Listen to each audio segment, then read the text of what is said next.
MTV news Kannada ವಾಹಿನಿಗೆ ಸ್ವಾಗತ. ಕೆಲ ತಿಂಗಳ ಹಿಂದೆ ಬಂದ ಬೆದರಿಕೆಯ ಆರೋಪಿಗಳನ್ನ ಪೊಲೀಸರು ಬಂಧಿಸಿದ ಸುದ್ದಿ ಮರೆಯಾಗುವ ಮುನ್ನ ಮತ್ತೆ ಭಟ್ಕಳ ಹಾಗೂ ಕಾರವಾರ ತಹಸೀಲ್ದಾರ್ ಕಚೇರಿಗೆ ಬಾಂಬ್ ಸ್ಫೋಟದ ಬೆದರಿಕೆ ಸಂದೇಶ ಬಂದಿದ್ದು ಪೊಲೀಸ್ ಇಲಾಖೆಯು ಹೈ ಅಲರ್ಟ್ ಆಗಿದೆ. ಈ ಕುರಿತ ಒಂದು ವರದಿ ಇಲ್ಲಿದೆ ನೋಡಿ. ಹೌದು, ಉತ್ತರ ಕನ್ನಡ ಜಿಲ್ಲೆಯ ಕರಾವಳಿಯಲ್ಲಿ ನೌಕಾನೆಲೆ ಹಾಗೂ ಕೈಗಾದಂತಹ ಕೇಂದ್ರ ಸರ್ಕಾರದ ಯೋಜನೆಗಳು ನೆಲೆಯಾಗಿದೆ.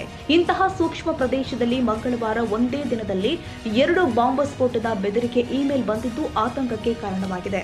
ಬೆಳಗ್ಗೆ ಸುಮಾರು 7:20ರ ವೇಳೆಗೆ ಗಯನ ರಮೇಶ್ ಹೆಸರಿನ ಮೇಲ್ ಖಾತೆಯಿಂದ ಭಟ್ಕಳ ಹಾಗೂ ಕಾರವಾರ ತಹಸೀಲ್ದಾರ್ ಅವರಿಗೆ ಮೇಲ್ವೊಂದು ಬಂದಿದ್ದು ಕಚೇರಿಯಲ್ಲಿ ಶೀಘ್ರದಲ್ಲಿ ಪ್ರಬಲ ಬಾಂಬ್ ಸ್ಫೋಟ ಸಂಭವಿಸಲಿದೆ ಎಂದು ಬೆದರಿಕೆ ಸಂದೇಶವನ್ನು ಆರೋಪಿಗಳು ರವಾನಿಸಿದ್ದಾರೆ.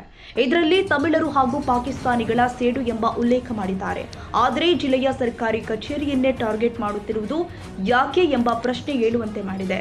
ಇನ್ನು ಮತ್ತೊಂದು ಹುಸಿ ಬಾಂಬ್ ಬೆದರಿಕೆ ಎಂಬುದು ಮೇಲ್ನೋಟಕ್ಕೆ ತಿಳಿತಾ ಇದೆ. ಆದರೂ ಈ ವಿಷಯವನ್ನ ಕಾರವಾರ ತಹಸೀಲ್ದಾರ್ ನರೋನರ್ ಅವರು ಕಾರವಾರ ಪೊಲೀಸರಿಗೆ ಮಾಹಿತಿ ಕೊಟ್ಟಿದ್ದಾರೆ.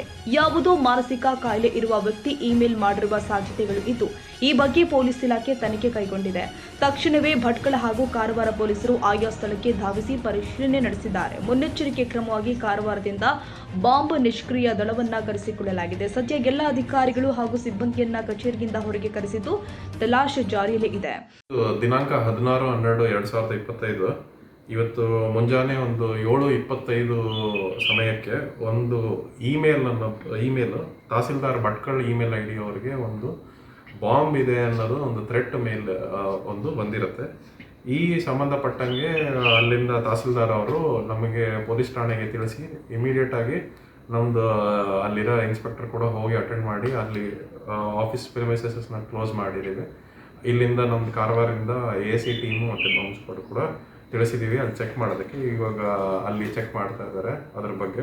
ಇದ್ರ ಜೊತೆಗೆ ನಾವು ನಿನ್ನೆ ಕೂಡ ಅದೇ ಥರ ಬಾಂಬ್ ಥ್ರೆಟ್ ಇಮೇಲ್ ಮಂಗಳೂರಲ್ಲಿ ಕೂಡ ಬಂದಿದೆ, ಅದು ಪ್ರಕರಣ ದಾಖಲಾಗಿದೆ. ಆಮೇಲೆ ಹಾಸನಲ್ಲೂ ಕೂಡ ಆ ಥರ ಆಗಿದೆ.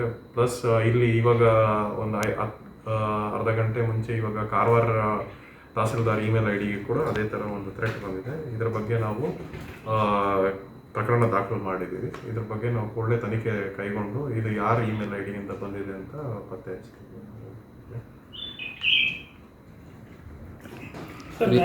ಥ್ರೆಟ್ ನಮ್ಮದು ಭಟ್ಕಳ ಪೊಲೀಸ್ ಠಾಣೆಯಲ್ಲಿ ಕೂಡ ಒಂದು ಥ್ರೆಟ್ ಇಮೇಲ್ ಬಂದಿತ್ತು. ಅದರದ್ದೊಂದು ಪ್ರಕರಣ 84/2025 ಅಂತ ಪ್ರಕರಣ ನಾವು ದಾಖಲು ಮಾಡಿದ್ದೀವಿ. ಅದು ಬಂದಿದ್ದ ಆರೋಪಿ ಕೂಡ ನಾವು ಪತ್ತೆ ಹಚ್ಚಿ ಕೂಡಲೇ ನಾವು ಅವ್ರನ್ನ ದಸ್ತಗಿರಿ ಮಾಡಿದ್ದೀವಿ. ಅದು ಪ್ರಕರಣ ಕೂಡ ಆಗಿದೆ, ಅದು ದಸ್ತಗಿರಿ ಮಾಡಿದ್ದಾಯಿತು. ನಾವು ಪತ್ತೆ ಹಚ್ಚಿ ಭಟ್ಕಳ ಠಾಣೆಯಲ್ಲಿ ಆಗಿದ ಅದೊಂದು ಜುಲೈ ತಿಂಗಳಲ್ಲಿ ಆಗಿದ್ದು. ಅವ್ರದ್ದು ಕೂಡ ಅವ್ರ ಮೇಲೆ ಅನೇಕ ಪ್ರಕರಣಗಳಲ್ಲಿದ್ದು ಕೂಡ ನಾವು ಚಾರ್ಜ್ ಶೀಟ್ನು ಕೂಡಲೇ ನಾವು ಸಲ್ಲಿಸ್ತಾ ಇದ್ದೀವಿ. ಅದರ ಬಗ್ಗೆ ಸರ್ ಈಗ ಬಂದಿರೋ ಮೇಲಲ್ಲಿ ಬಗ್ಗೆ ಅಲರ್ಟ್ ಆಗಿರೋಕ್ಕೆ ಹೇಳಿದ್ದೀವಿ. ಆ ಥರದ ಯಾವುದೇ ಸಸ್ಪಿಷಿಯಸ್ ಆ್ಯಕ್ಟಿವಿಟೀಸ್ ಯಾವುದಾದ್ರೂ ಕಂಡು ಬಂದಿದ್ರೆ ಇಮಿಡಿಯೇಟ್ ಆಗಿ ಅವ್ರನ್ನ ಎಂಕ್ವೈರಿ ಮಾಡೋದಕ್ಕೆ ಹೇಳಿದ್ದೀವಿ. ಸೊ ಅದ್ರ ಜೊತೆಗೆ ಇವಾಗ ಇಮೇಲ್ ಬಂದಿರೋದ್ರಿಂದ ನಾವು ಅದರ ಇಮೇಲ್ ID ಯಾರಿಂದ ಬಂದಿದೆ ಅಂತ ಎಲ್ಲ ಚೆಕ್ ಮಾಡಿ ಪತ್ತೆ ಹಚ್ತೀವಿ, ಎಲ್ಲಿಂದ ಮಾಡಿದ್ದಾರೆ, ಅವ್ರದ್ದು ಏನು ಉದ್ದೇಶ ಇದೆ ಅನ್ನೋದೆಲ್ಲ ನಾವು ಆರೋಪಿ ಐಡೆಂಟಿಫೈ ಆಗಿದ ತಕ್ಷಣ ನಾವು ಅದ್ರ ಬಗ್ಗೆ ತಿಳ್ಕೊತೀವಿ. ಸರ್ ಕಚೇರಿ ಆ್ಯಸ್ ಇಟ್ ಈಸ್ ನಡೆಯುತ್ತಾ ಅಥವಾ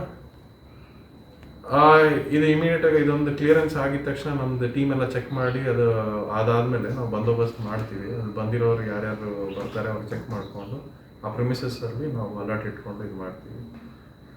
ಬಾಂಬ್ ಸ್ಕ್ವಾಡ್ ಏನಾದರೂ ಹೋಗಿದೆಯಾ? ನಾವು ಹೇಳಿದ್ವಿ ಬಾಂಬ್ ಸ್ಕ್ವಾಡ್ ಹೋಗಿ ಚೆಕ್ ಮಾಡ್ತಾ ಇದ್ದಾರೆ. ಕಾರವಾರಲ್ಲಿ ಅದಾಗಿದ ತಕ್ಷಣ ಕೂಡಲೇ ಇದನ್ನು ಕೂಡ ಬರ್ತಾರೆ. ಇವತ್ತು ಬೆಳಗ್ಗೆ ನಮ್ಮ ತಹಸೀಲ್ದಾರ್ ಇಮೇಲ್ ಐಡಿಗೆ ಇವತ್ತು ಬೆಳಗ್ಗೆ ನಮ್ಮ ತಹಸೀಲ್ದಾರ್ ಇಮೇಲ್ ಐಡಿಗೆ ಒಂದು ಮೇಲ್ ಸಂದೇಶ ಬಂದಿದೆ. ಏನಂದರೆ ಈ ಥರ ತಹಸೀಲ್ದಾರ್ ಕಚೇರಿಗಳಿಗೆ ಬಾಂಬ್ ಇಡ್ತಾ ಇದ್ದೀವಿ. ಯಾವ ತಹಸೀಲ್ದಾರ್ ಕಚೇರಿ ಏನು ಅಂತ ಏನೂ ಬರೆದಿಲ್ಲ, ಯಾವುದೇ ನಿರ್ದಿಷ್ಟ ಇಲ್ಲ. ಸೊ ಈ ವಿಷಯವನ್ನು ನಾವು ಮಾನ್ಯ ಜಿಲ್ಲಾಧಿಕಾರಿಗಳ ಗಮನಕ್ಕೆ ತಂದಿದ್ದಾರೆ. ಸೊ ಅವರು ತಕ್ಷಣ ಪೊಲೀಸ್ ಅವರನ್ನು ತಿಳಿಸಿ ಅಂದಿದ ತಕ್ಷಣ ನಾವು ಪೊಲೀಸಿಗೆ ತಿಳಿಸಿದ್ವಿ. ಸೊ ಪೊಲೀಸ್ನವರು ಈಗ ಒಂದು ರೌಂಡಿಂಗ್ ಚೆಕ್ ಮಾಡಿದ್ದಾರೆ, ಎಲ್ಲ ಸ್ಟಾಫ್ಗಳನ್ನು ಹೊರಗಿಟ್ಬಿಟ್ಟು. ಸೊ ಇನ್ನು ಅವರು ಬಾಂಬ್ ಸ್ಕ್ವಾಡನ್ನು ಕರೆದಿದ್ದಾರೆ. ಅದು ಭಟ್ಕಳ ತಹಸೀಲ್ದಾರ್ ಆಫೀಸಲ್ಲಿ ಇದೆ ಅಂತ ಹೇಳ್ತಾ ಇದ್ದಾರೆ. ಸೊ ಒಂದು 2-3 ತಾಸು ಆಗುತ್ತೆ ಬರಲಿಕ್ಕೆ. ಅಲ್ಲಿವರೆಗೆ ಯಾರೂ ಒಳಗೆ ಹೋಗಬಾರ್ದಂತ ನಿರ್ಬಂಧನೆ ಹೇಳಿದ್ದಾರೆ. ಅದೇ ರೀತಿ ನಮ್ಮ ಸ್ಟಾಫ್ ಎಲ್ಲ ಹೊರಗಡೆ ಇದ್ದಾರೆ.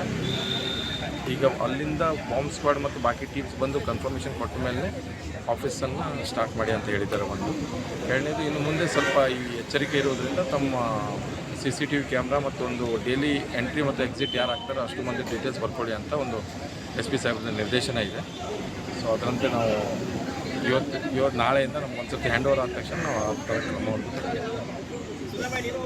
ಒಟ್ಟಾರೆ ಒಂದೇ ದಿನ 2 ಇಮೇಲ್ ಬೆದರಿಕೆ ಸಂದೇಶ ಬಂದಿದೆ. ಈ ಬಗ್ಗೆ 2 ಪ್ರತ್ಯೇಕ ಪ್ರಕರಣ ದಾಖಲಾಗಿದ್ದು ಪೊಲೀಸರು ತನಿಖೆ ಆರಂಭಿಸಿದ್ದಾರೆ. ತಾಜಾ ಸುದ್ದಿಗಾಗಿ MTV ನ್ಯೂಸ್ 24/7ಗೆ ಸಬ್ಸ್ಕ್ರೈಬ್ ಮಾಡಿ ಮತ್ತು ಬೆಲ್ ಐಕಾನ್ ಅನ್ನು ಒತ್ತಿ. ತಪ್ಪದೇ ಲಿಂಕ್ ಶೇರ್ ಮಾಡಿ.